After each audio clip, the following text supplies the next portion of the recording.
Kevin McDonald stood impatiently at the arrivals concourse at Chicago's O'Hare Airport, waiting for his little brother to arrive from L.A. During a scan of the faces of the incoming passengers, he caught sight of his reflection in a pane of glass and realized that he looked as haggard as he felt. He'd only managed about 4 hours of sleep in the 2 nights since the email had arrived from his father. The email that proved the estrangement he'd felt for years toward not only his father, but his little brother, was based on a lie. The feelings of guilt, remorse, and a terrible sadness for the lost years that could never be retrieved were eating him alive. An hour after reading the email, he was still staring at the screen, contemplating ringing Oscar, when the former rang him for the first time in over 2 years. When the younger brother heard how devastated the elder was, he'd run off, organize leave, and get an airline ticket as quickly as he could. Now, here he was, 36 hours later, striding out of the gate lounge area. The brothers hugged awkwardly, then went to Kevin's car. They were quiet on the drive back to Kevin's place. Both men were hoping like hell their estrangement would end, but neither knew exactly how to start the conversation. Subliminally, they both feared their emotional divide was too entrenched and would never be breached. Neither gave thought to how their difficulty in discussing their emotions mirrored that of their father.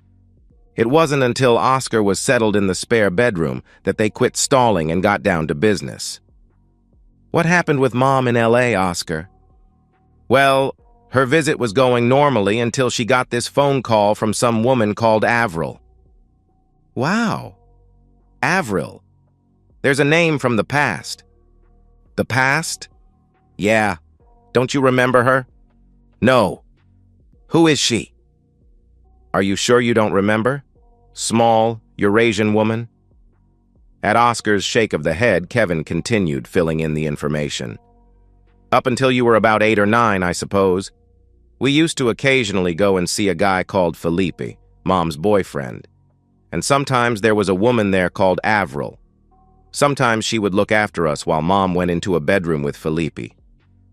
"I remember Felipe, of course, but not the woman." "Well, Avril was Philippe's wife." "Actually, now you come to remind me, I vaguely remember her. Hang on, weren't Mom and Philip in the bedroom having intimacy?" "Yes, they were. Philip and Avril had an open marriage." Both men paused to contemplate their own thoughts on such an arrangement. They both started to feel uncomfortable as those thoughts led toward the reason for their estrangement from each other. Memories mixed with new information, and in a moment of clarity, Kevin now knew why the children's visits to Philippe's had stopped after one such trip.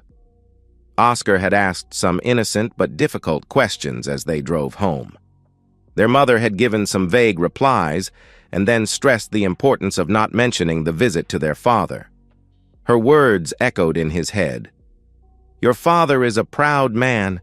He doesn't like to be reminded, so you must remember to never mention Felipe and Avril's names." Anger at the memory of his mother's selfish lies festered in his gut. To distract himself, Kevin asked a question. "What happened when Avril rang Mom in L.A.? "Well, Mom got real upset, then tried to ring Dad. After that, she talked to you and I tried to ring Dad, but he didn't answer. You tried too, right?" At Kevin's nod, Oscar continued. "I didn't get to talk to her before she left. She spent the night crying in the bedroom. After she left, I thought it was strange that she was acting like Dad didn't know about Philip. I mean, that's the one thing I do remember. She always said Dad knew." Silence descended again. They both knew this was the moment they became brothers again, or remained strangers. Oscar broke the silence in a soft voice. "Why did you lie to me, Kevin?" Oscar asked. There it was, the crux of the matter. The main reason sleep had eluded Kevin for days. Once again, he replayed their conversation of 4 years ago in his mind. It took place just before Oscar left for L.A., when he'd had what he'd described as a crisis of respect. The disturbing memories of his mother's trips to see her boyfriend didn't sit at all well with his respect for his father, a clearly intelligent and capable man. one who'd always acted honorably as far as Oscar could tell. Confused about his conflicted feelings, he'd gone to the one person who he thought would understand, his brother. He'd asked Kevin what the story was. Kevin had told him why he shouldn't confront his father. His father knew about their mom and Philippe, but had insisted it was never talked about. It was a matter of pride. Oscar was old enough to see that point, but still wanted to confront his father. Kevin empathized with his little brother fully. They both had the same dilemma. How could their father expect his sons to respect him when he let his wife sleep with other men? That was the reason Rob and his eldest son were already estranged. Afterward, Kevin made Oscar promise not to raise the issue with their dad. It was the start of the serious estrangement between Rob and his second son. For both, what began as a wedge became what seemed an insurmountable chasm. "Please believe me, bro. I didn't lie to you intentionally. Mom told me all along that Dad knew about Philippe, but insisted no one must ever mention it. She lied to me, Oscar. I am guilty of repeating her lie. I'm sorry, but it wasn't until his email arrived 2 days ago that I realized that it was all bull." Kevin averted his eyes so Oscar wouldn't see his tears. Oscar reached down to his carry bag and got out his laptop, mainly so he had an excuse to look away. He fired it up and pulled the email to the screen. He knew it by heart already, but read aloud anyway. "My dear sons, please forgive me for writing the following in an email rather than speaking to you directly, but I am too emotional to control my thoughts and words. I recently discovered your mother had an affair with another man for years. Apparently, it started over a year before I went to Kuwait and lasted for years after I returned. It only stopped with his recent death. She confessed that her lover lived with you the whole time I was away. She told me that she even took you both to see him after I returned. Before you panic and think I bear you any ill will, hear me out. She explained that she always told you not to mention anything about it, and I can understand why you kept her confidence. She put you in the position of keeping her secret or destroying our family. If for no other reason, that is why I am divorcing the evil woman. I know it is unlike me to use language like that, but knowing what I now know, I can't see her actions as anything short of evil. Monstrous, even. I bear neither of you any ill will for choosing our family unity. I now realize that the reason you drifted away from me was the conflict you must have felt over this dilemma. I was proud of you the days you were born and still maintain that pride now you are a man." Back to your mother's confession. I got so wild listening to her. It was obvious she felt no regret or remorse for her affair. She even seemed proud of the power and strength of the love she felt for this French-Canadian prick. She tried to rationalize the start of the affair as needing someone to look after her and you two when I went off to war. I shot that particular delusion down when I pointed out that the affair started a year before Saddam Hussein even invaded Kuwait. That was the only thing I confronted her about that night, though, as I was too wild to talk most of the time. We spoke again the following day when I'd calmed down a little. I tried to make her feel some guilt for what she'd done, but failed in all cases except one. I pointed out that other military wives didn't cope with the danger their husbands were in by having an affair, even soldiers closer to the action than I was. I pointed out how devastated I would have been to find out when I was over there and the added danger that would have put me in, or if I'd found out upon my return from the Gulf when I was suffering from PTSD. That knowledge would have finished me off for sure. It pains me to have to tell you both that she just looked at me blankly. I pointed out that all of the rationales Phil Du Sleazy Jerk used to get her into bed were just part of a clever seduction. I don't know why I wasted my breath. I sincerely hope you never find out firsthand how humiliating it feels to know that while you're away from home, some other guy is in your bed. It's devastating. For the record, it feels like he has taken all your power away from you and stripped you of your manhood. It's far worse than a bullet or being blown up. It's galling to know he must have been laughing his socks off at me the entire time. I was getting wild again because she refused to show any remorse except that I'd found out. I made a hasty but correct decision and told her that the main reason I was divorcing her was that she'd driven you away from me. It is not my intention to burden you boys or make you feel guilty, but I must put to paper the truth. The distance between us has always been a source of pain and sadness for me, as well as frustration. No matter what I did or said, it was always there. I will never forgive her for being the cause of that.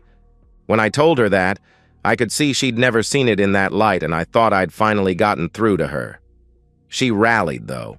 You won't believe it, but she actually said that her love for Felipe actually justified how she'd deceived you. There was a look in her eye, though, that told me she was having conscience problems. I left again. I couldn't look at her. That was last night. I'm guessing your mother has been too embarrassed to contact either of you. I have to go now as I have an appointment to keep. Whatever your role in this, I will always love you. Please forgive me for being so naive about your mother, which put you in an impossible position. My only excuse is, love does that to you. You trust and believe and think the best until something happens to make that impossible. Please don't try to contact me for a few days. I have things to sort out. After I've finished, I would love to hug you both. Your loving father. Both men now had tears streaming unashamedly down their cheeks. It was minutes before Kevin could speak in a voice that didn't quaver.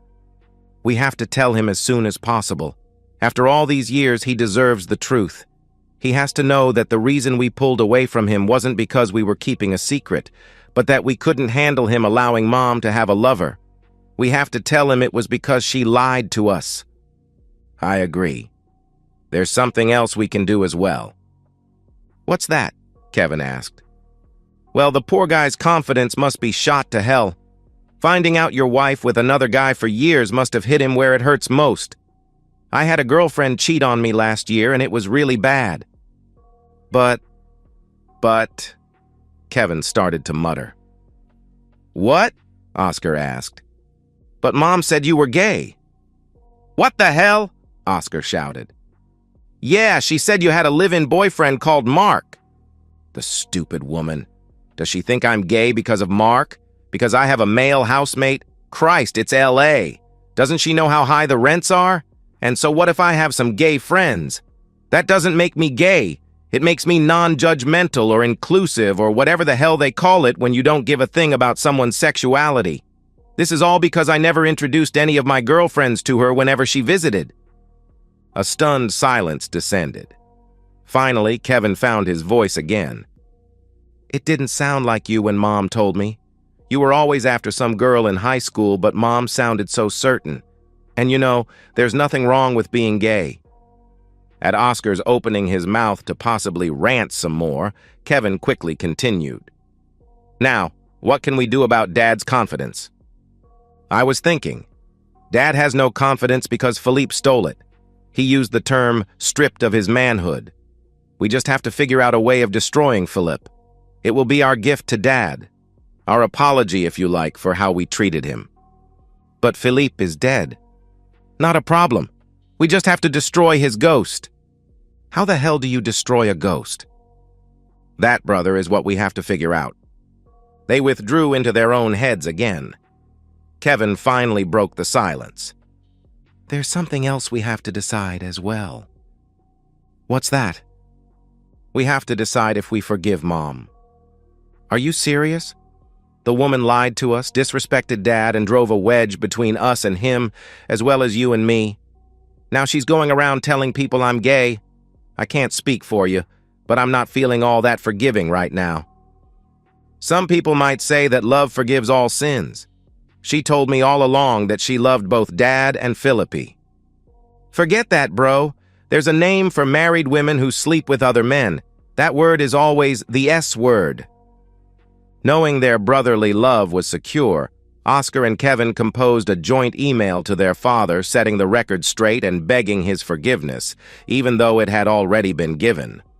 Kevin then dragged out a case of beer, and they drank the lot. As the night dragged on, the plans got progressively more evil. The final one, they thought, would destroy many memories, reputations, and one life. They were wrong. It would destroy at least two, but they couldn't foresee that. In their drunken stupor, they thought it was the perfect gift for the great man who was their father. At 3 a.m., Kevin went online to book seats on a plane home the next afternoon. In the cold light of the next day, they realized the plan was a little extreme and toned it down as the plane flew at 30,000 feet. At the same time his sons were resting their throbbing heads on plane cushions, Rob was sitting waiting in a hotel in Mount Royal, Montreal. Absolutely frustrated at not being able to get his wife to see she'd done anything wrong, he was looking here for answers. No, he thought, I don't want answers. I just want to spread my pain around. I'm the only one who's done nothing wrong, so why am I the only one hurting? Time to redress that balance. He had a plan. On arrival yesterday, he'd gone to see Avril at her home.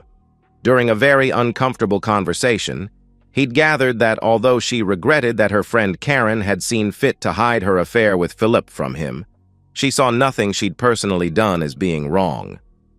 Rob didn't buy it. Karen and Avril had been friends for 20 years. Was she really saying that not once in all that time was his reaction to Karen's relationship with Philippe discussed? That was either a lie or absolute negligence on Avril's part. They'd parted with Avril feeling guilty enough that she'd agreed to ask some of her family members over so Rob could meet them. He asked for as many of them as Avril could muster, especially the ones who'd been there that Christmas in 1990. He was now waiting for word that the conspirators were gathered. The phone call came a little after 1 in the afternoon. The clan was gathered. Avril's mother and 2 daughters were there, as were Philippe Dumonte's aging mother and various relatives, 15 in all. Rob pulled out his map and rehearsed again the shortest route to the border. He then drove to the house he'd come to call Cuckoo Manor. Composing himself in his car, he reviewed his goals. Okay, goal, singular. His one and only aim was to make as many people as possible realize exactly how he felt. He was determined to be heard. His reconnaissance of yesterday had shown him exactly how to do that. He grinned and opened the car door. Avril let him in the front door and took him into the parlor, the same room they'd spoken in the previous day. Rob strode in and made a beeline for the huge mantelpiece above the open fire, the one holding the brass urn that contained the ashes of his nemesis. Avril introduced the gathered relatives, 2 mothers, 2 daughters, and various aunts, uncles, and cousins. After Rob refused to shake the first hand that was offered, the others got the hint. They all knew this wasn't going to be pleasant. Rob was glad to see there were no minors present. A hushed atmosphere fell. Rob, leaning against the mantelpiece, squeezed his thighs together uncomfortably. Recently, I discovered that the woman I loved had an affair for over 20 years with Philippe Dumonte. An affair that I knew nothing about but all in this room enabled and condoned. I am currently divorcing my wife. Rob looked around the room. 1 or 2 averted their eyes. The rest just looked slightly confused. An elderly man, perhaps a cousin or uncle, spoke for the opposition. Monsieur, Madame Dumonte has explained your situation to us.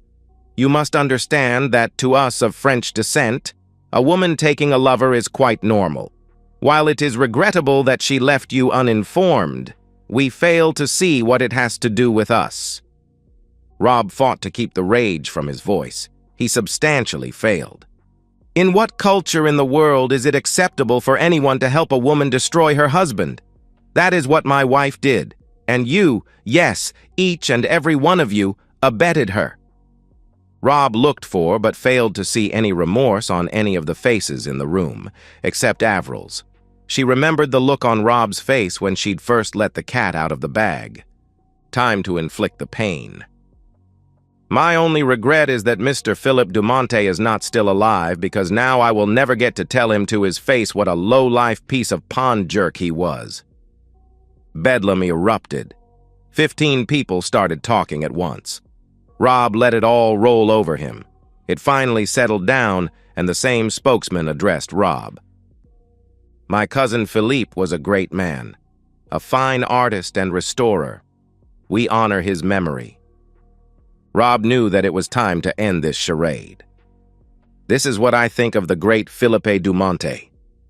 Straightening to his full height, Rob then turned to face the mantelpiece. He grabbed the urn containing the earthly remains of the man he'd never met, but hated with a passion. He knew the next piece of his plan contained a potential flaw, but had several contingencies. Luckily, the lid of the urn unscrewed easily. He put it on the shelf. Still facing the fireplace, he unzipped his fly one-handed and with great relief started urinating into the urn. He looked over his shoulder at the shocked faces all around the room. They were too stunned, too disbelieving to move. About 2/3 of the way through this performance, Avril was the first to react. She threw herself at Rob and grabbed the urn with both her tiny hands, trying to wrench it out of Rob's firm grip. Their tussle caused Rob to lose control over the direction of his stream. It left the urn but continued with no less force, hitting Avril on the torso. She looked down, horrified, and took her hands off the urn and backed away, her face a picture of revulsion. Her whimper of pain and disgust was music to Rob's ears. Rob clenched and returned to his pants. With a clear run to the door leading back out to the hall, he took the rehearsed route to the bathroom just down the corridor. Hearing footsteps behind him, he accelerated. Reaching the bathroom door, he burst in, entered, and locked the door behind him. With about half the ashes poured out into the bowl, he flushed. By now, the beating on the door was getting violent. The yelling wasn't any friendlier.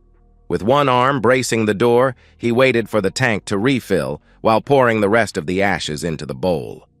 Using the time the cistern took to refill, Rob rinsed the remainder of the ashes off the internal sides of the urn at the small sink and sloshed them into the toilet bowl too.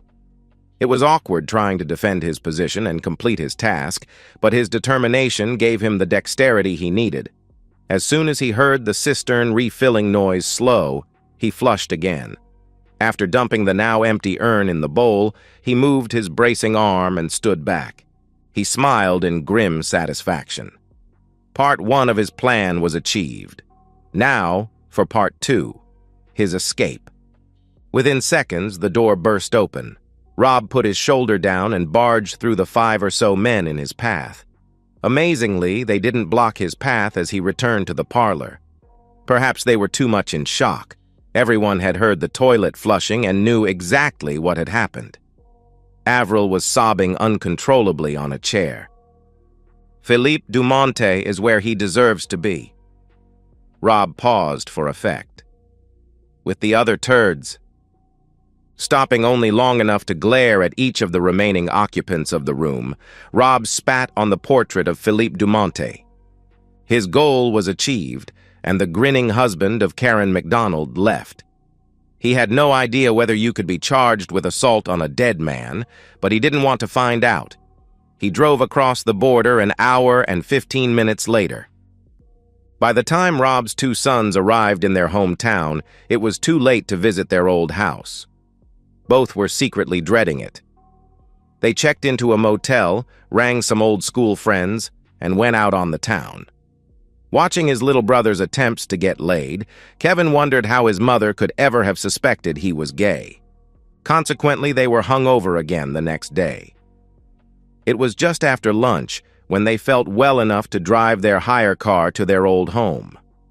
There had been no answer to their email to their father, and he still wasn't answering his phone. They were both somewhat relieved about that. If he'd found out their plan, they were both almost certain Rob would have forbidden it.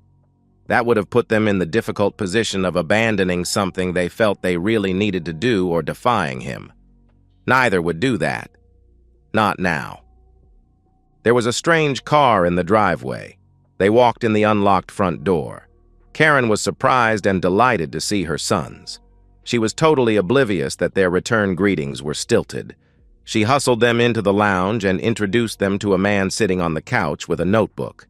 John was a reporter for a national art magazine. Oscar followed the direction of Kevin's gaze to the painting of their mother propped on the mantelpiece, the nude, highly sexualized painting of their mother. Like Kevin, He cringed and quickly averted his gaze. It was not the image of her he wanted in his head. John noted their reactions as he shook hands with both.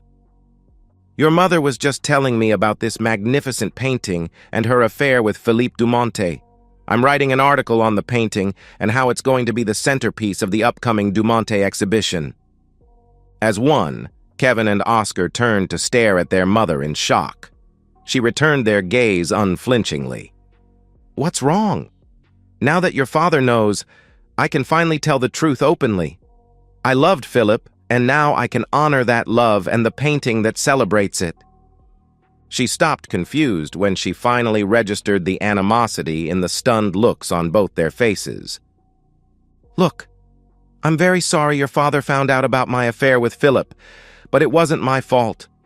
Your Auntie Avril let the cat out of the bag. Your dad has left for a while until he can come to terms with it." Kevin was literally spluttering when he finally answered. "What about Dad? You're not content to cheat on him quietly for 20 years. Now you want to humiliate him in front of the whole world. You want to trumpet his humiliation to all and sundry with not only a magazine article but also a public display of that painting?" Karen was a little taken aback by Kevin's vehemence. "I'm sorry you're upset, but I'm proud of my relationship with Philippe. And besides, the publicity will be good for the exhibition. It's quite flattering, really, to have my picture as the first thing people will see when they walk in the door. Your father just has to accept that. I'm sure he eventually will, as he's always been very understanding of my needs." Both sons were stunned. Now they understood their father's anger at Karen's complete lack of remorse. No remorse and zero regard for their father's feelings. A very uncomfortable silence descended. John, the most sensitive one in the room, felt obliged to raise the conversational temperature, as it were. "Your mother tells me that you knew about her affair and that Philippe actually helped to raise you when your father abandoned the family." Oscar acted on pure reflex against the man who was attacking his father. His actions were partly fueled by guilt. With 3 quick strides, he reached the smaller man who had risen to his feet in defense. This allowed Oscar to lift him off the floor by his lapels. Saliva hit John's face as Oscar literally foamed at the mouth. "My father did not abandon us, not ever. He was called to serve in the Navy during the First Gulf War. Since when do we say that men serving their country have abandoned their families? If you dare say Dad deserted us in your article, I will sue your back off, yours and your magazine's.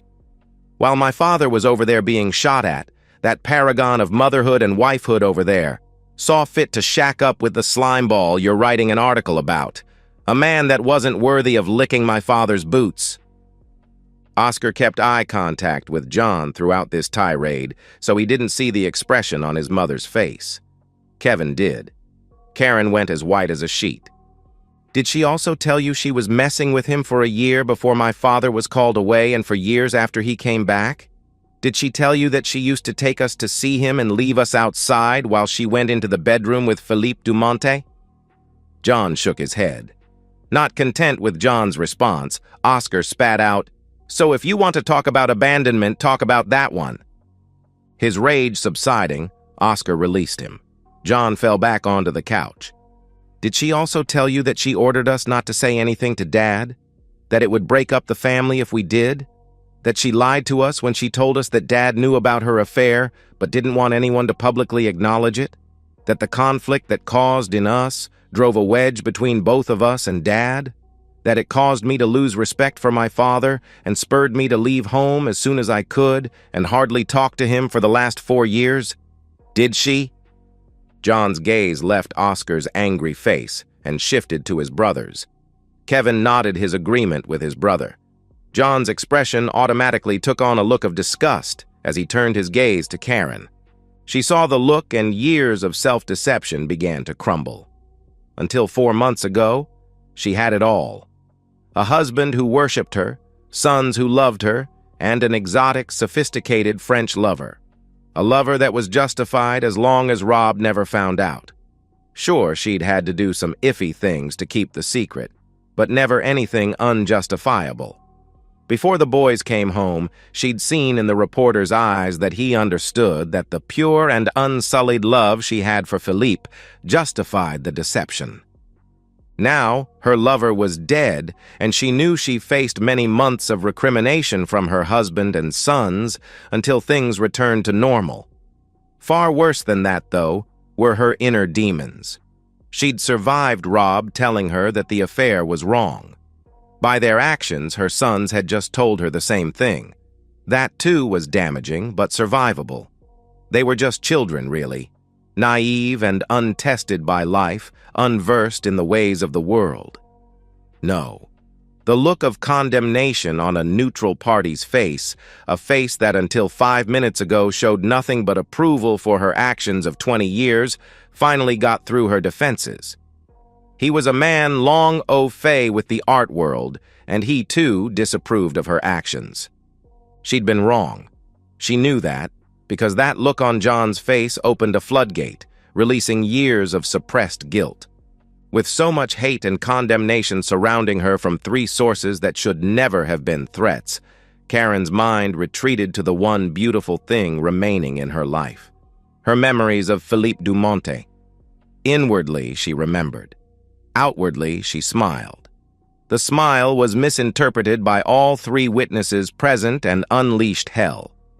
2 of the witnesses, Kevin and Oscar, interpreted that smile as evidence that so far they had completely failed to get their mother to acknowledge any wrongdoing on her part.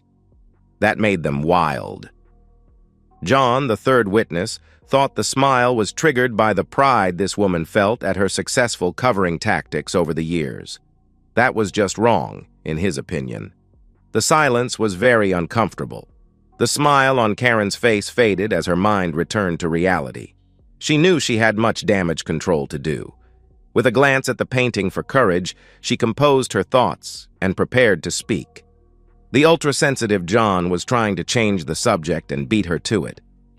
"Oscar, after what your mom told me, I'm very surprised at your show of aggression."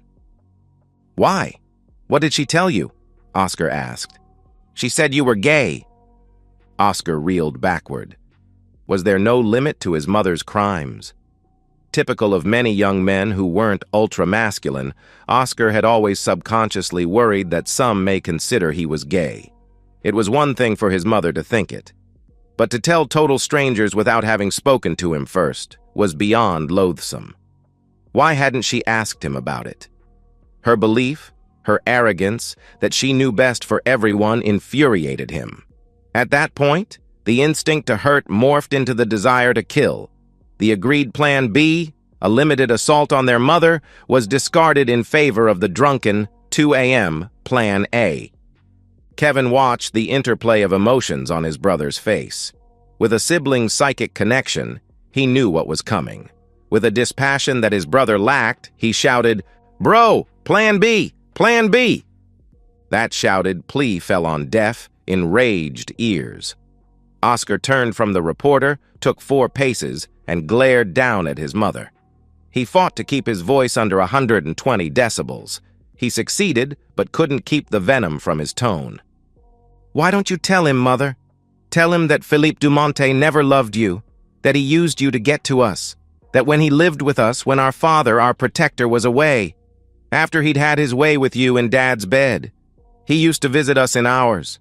How you invited a predator into our home and did nothing while he abused your children." The feelings and emotions in the room at that precise moment were almost too shocking and disparate to describe. Oscar waited for the meaning of his words to register on his mother, anxious to return some of the pain she'd heaped on him, his brother, and his father. Kevin was a little shocked that they'd lost control of the situation so quickly. Their Plan B, to limit this misinformation to their mother and maybe Avril Dumonte, had been scrapped in favor of Plan A, the original nuclear option. That wouldn't stop him from backing his little brother up, though. John was shocked, then excited. He knew how big a story this was.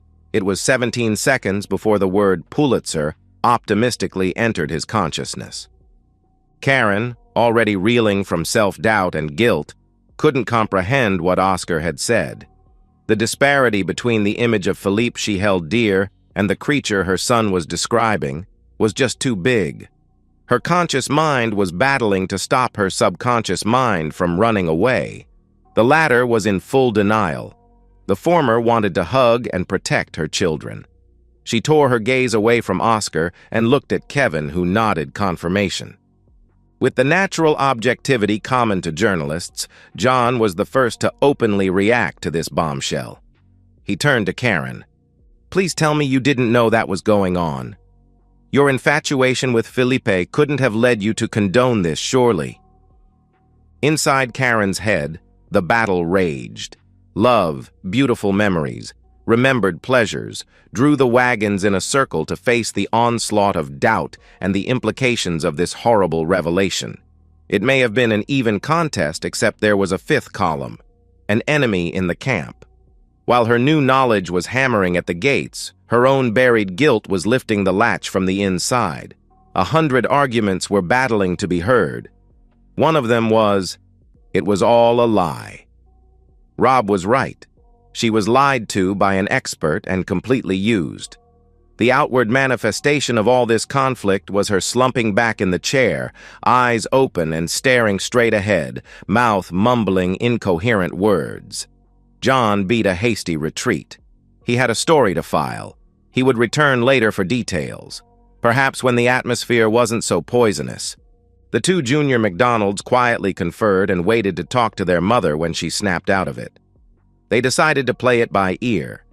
If she finally showed remorse, then they'd tell her the truth. If she didn't, then they would lay it on thicker. That logic was flawed. Things couldn't get worse. To justify her past behaviors to her own conscience over the years, Karen had compartmentalized part of her soul. Safe behind a wall, the bad elements had corroded, atrophied, putrefied. That rot began attacking the walls that confined it. Now they were collapsing. On the drive back from Mount Royal, Rob reviewed the outcomes of his actions. While satisfying, he knew they would never become public. How do you hurt a dead person?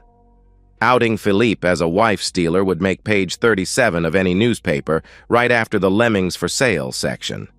Frustrated, he reverted to a technique of thinking that had worked for him in the past. Stop thinking about it. Sometimes the solution came out of the blue. He stopped at a roadside restaurant for a very late lunch. Logging into the facility's Wi-Fi, he read the email from his sons, returned to his car, and was emotional for a while. Back on the road, he rang Kevin. He was pleasantly surprised both boys were already in town. They agreed to meet at a hotel as soon as possible. The meeting was ecstatic, to say the least. Years of guilt and frustration gave way to an overwhelming love, long missed on all parts. When he sensed his sons shared his desire to hurt the memory of Philippe and his co-conspirators, Rob shared the day's activities with them. Kevin and Oscar roared with laughter when Rob related his second visit to the Mount Royal house. Thus, it was about 3 hours into the reunion that the sons of Rob recounted their own tale of retribution. They started by explaining their motivation to destroy their mother's pleasant memories and cause some post-mortem damage to Philippe as a gift and olive branch to their father. Rob listened to the story with mounting horror. After they quickly added that the accusations against their mother's lover were wholly fictitious, he was conflicted. As a more mature man and a father, he knew accusing someone of child molestation was about as bad as it got. Deep down, he was proud of their tactic, but appalled at the same time. When they described the effect on their mother, alarm bells rang. "Was she okay by the time you boys left?" I think so. She mumbled something about wanting to be alone. Oscar's hesitant reply didn't reassure Rob. He turned to Kevin, whose expression didn't alleviate Rob's fears. He might loathe what Karen had done and want to divorce her, but he didn't want to destroy her. By silent agreement, they all jumped in Rob's car and headed home. After crying for a long time, Avril drove the 4 hours to see Karen, needing to tell someone who truly knew and loved Philip about the unforgivable things Rob had done. To see the earthly remains of her late great husband defiled like that was just appalling. As a woman, Avril knew exactly how to offload some pain and share it with someone who loved Philippi as much as she did. Already, the beautiful thing Karen and her Philippe had shared was turning gangrenous.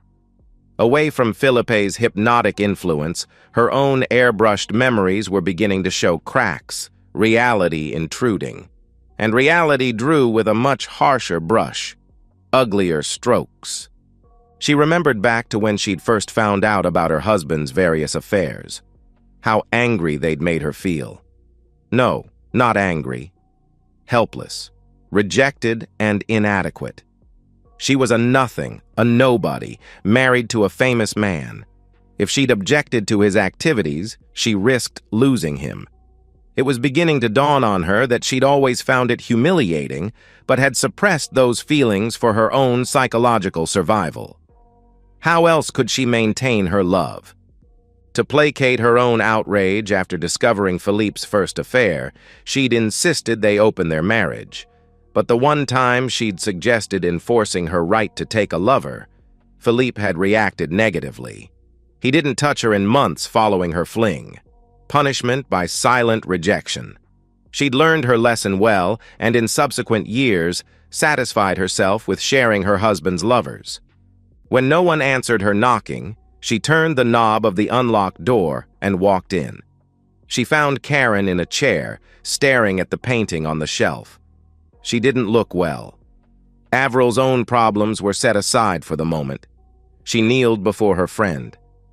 "Cherie, what is wrong?" The battle in Karen's head had just ended. The victor is as inevitable as waking tomorrow older than today. Memories of love, stunning happiness, and pleasure were in a smoldering heap. Standing over the smoking pile was a monster called self-loathing.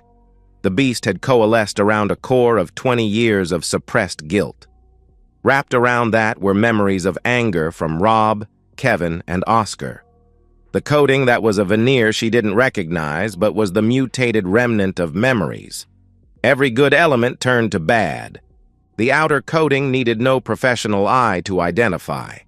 It was the certain knowledge that she had failed in her most important role as a mother. An imperative that a million years of evolution had drilled into just about every species more evolved than a cockroach.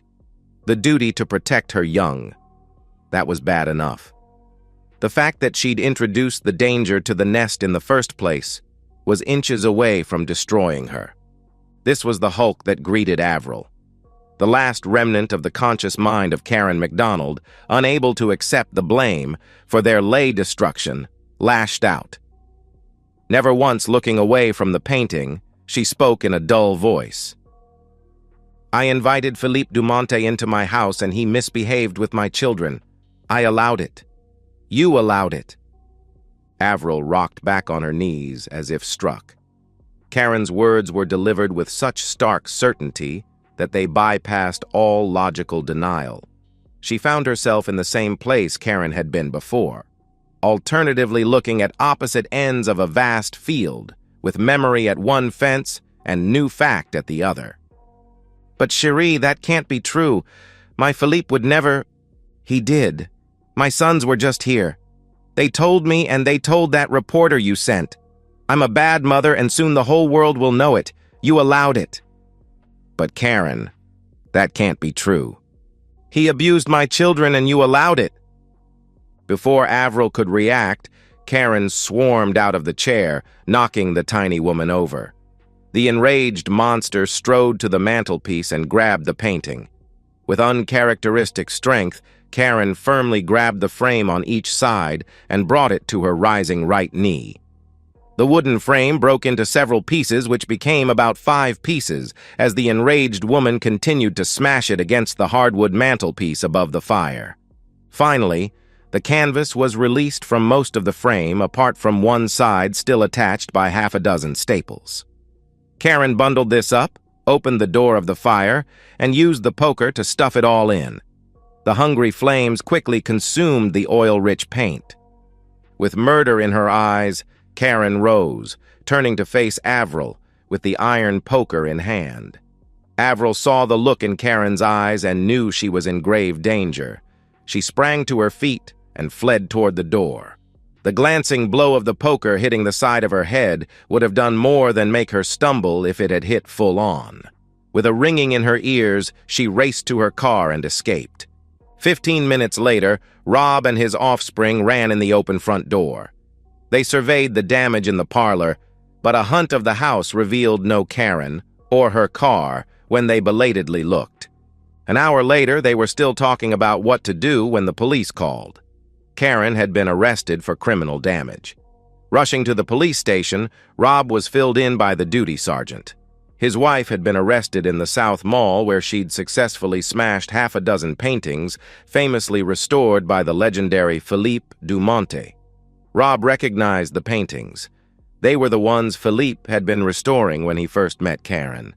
When security had first accosted Karen, she'd rendered one of the guards unconscious with an iron poker. It had taken being tasered to finally get her under control. No, he couldn't see her. An ambulance had arrived 10 minutes prior. His wife had been forcibly sedated and removed to a hospital. The sergeant gave the name of the local mental hospital. Rob was refused access to Karen at the hospital, so returned home. He squeezed the name of the magazine from his sons. He never spoke to John but briefed his editor on the hoax. The story should have died there, except for a massive collective error of judgment. Avril took the news of the future devastation of her late husband's name back to a family meeting. Her side of the family immediately took to the hills, trying to put as much distance between themselves and Philippe Dumonte as possible. After having seen what happened to equally high-profile artists like Rolf Harris, they had no doubts about the future. Philippe's side of the family called on one of their family members who worked for a marketing company. She convinced them their best strategy was to preempt by holding a press conference before the magazine article was published. No one thought, perhaps from collective embarrassment, to try to get the article suppressed. The French cultural acceptance of extramarital affairs had got them into this. The same cultural Republican feelings of the freedom of the press compounded it. That is how the world discovered the story. A well-meant, but in hindsight, a misguided attempt at damage control. The press pounced on the corpses. The Albany media, with the local connection, were all over it. Karen was pilloried as an accomplice, or at the very least, a negligent mother. Her vandalism of Dumonte's restoration works in the South Mall gave credence to the story. They left Kevin and Oscar alone after they publicly denied being abused. Many victims don't wish their suffering to be openly acknowledged. Avril never talked to any of Rob's family again, and neither she nor her daughters ever knew what the truth was. The value of Philippe's artworks plummeted as everyone tried to dump them before their value reached nothing. Small plaques next to paintings that read, "Restored by Philippe Dumonte," quietly disappeared. Textbooks, including descriptions of his techniques, were quietly edited and reprinted. His daughters, who had honored his memory by keeping his surname, quietly adopted their husbands. The exhibition of his works never happened. His memory was effectively expunged from history. The field that was the memory of Philippe Dumonte was sown with salt. By contrast, the landfill containing the ashes of the late artist flushed down the sewers, along with thousands of tons of treated poo from his neighbors, became a verdant oasis, beloved by happy families for generations to come. With royalty payments withering to nothing and the value of Philippe's paintings approaching that of firewood, Avril was forced to sell the family mansion. She died in virtual poverty, cursing Karen for utterly ruining her life and vicariously, through her late husband, her place in the history books. For a short amount of time, Rob wondered if he should support Karen and encourage some sort of reconciliation between her and the boys. Then he concluded, forget it, she'd forced him to live a lie for 20 years. Effectively stole all the happy memories from what should have been the best time of his life.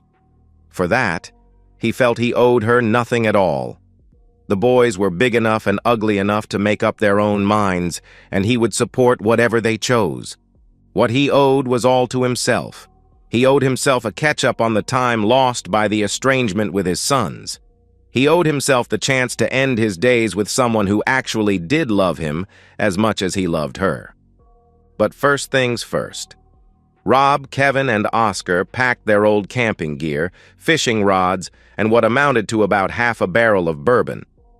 Memories of that week were a blur, but three close-knit men emerged at the end of it. They still find the time to get together for a week a year and do something bad like that. Their relationship was never challenged again. Rob thought that he'd never trust another woman. He feared his ability to truly read their feelings. Then he met Bella. He immediately knew she wore her heart on her sleeve and that she was incapable of guile. He vowed he would be exactly the same. The relationship being fairly new, Rob tried to defer the annual trip 2 years after the first trip. Bella overheard him on the phone to Kevin, insisted on speaking to him, found the real story, and told Rob she wasn't available that week. That episode cemented a tight bond between son and stepmother, and Kevin proudly stood at his father's side 2 years later at their wedding. Karen, under psychological advice, didn't see her sons for the 4 months she was hospitalized. With her inner demons threatening to drown her in despair, the system wouldn't even contemplate releasing her. By the time she was released, it was too late. The letter of apology her counselor encouraged her to send to Rob to hopefully begin dispersing the guilt was returned with "not known at this address" written on it.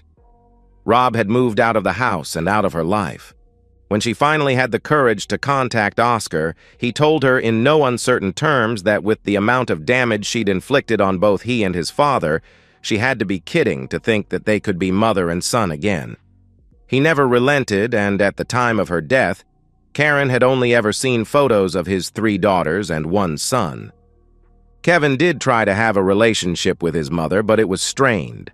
Karen continued carrying much guilt over what she'd forced on her son, and despite his best efforts, Kevin still felt much resentment that she'd robbed him of so much of his life, of his childhood. Toward the end, their times together were so uncomfortable that Kevin began making excuses not to make the long trip. In fact, the first time Karen met Kevin's new wife was after the birth of their first child. Karen flew up, but it was obvious Melissa held her in absolute contempt and trusted her not a jot. Karen scolded her son for telling Melissa about her relationship with Philippe Dumonte, managing to shock him.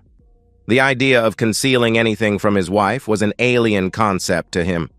Karen, of course, didn't see the problem. A leopard is a leopard and has spots. The whole week was so uncomfortable that Karen vowed it would never happen again. She tried to get Kevin to bring her grandchildren to see her without his wife, but he rightly refused. With no family, shunned by her old friends, and never having shrugged off the once smeared with, never completely clear of stain of child abuse, Karen's heart finally broke for the last time at the early age of 58. With no better idea of what to do with her ashes, Kevin scattered them in the backyard of the house she'd hardly left for the last few years.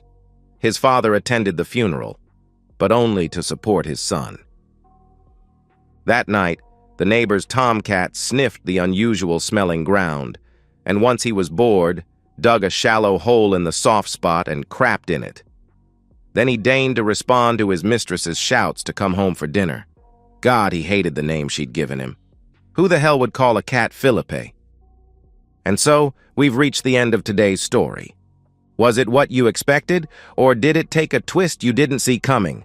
I'm curious to hear your thoughts. Share them in the comments below, and let's get a conversation going. If this story kept you hooked, make sure to hit that like button.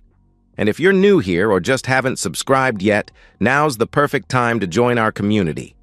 I bring you fresh, captivating stories every day, so click that subscribe button and turn on notifications so you never miss out. Thanks for watching, and I'll see you in the next one.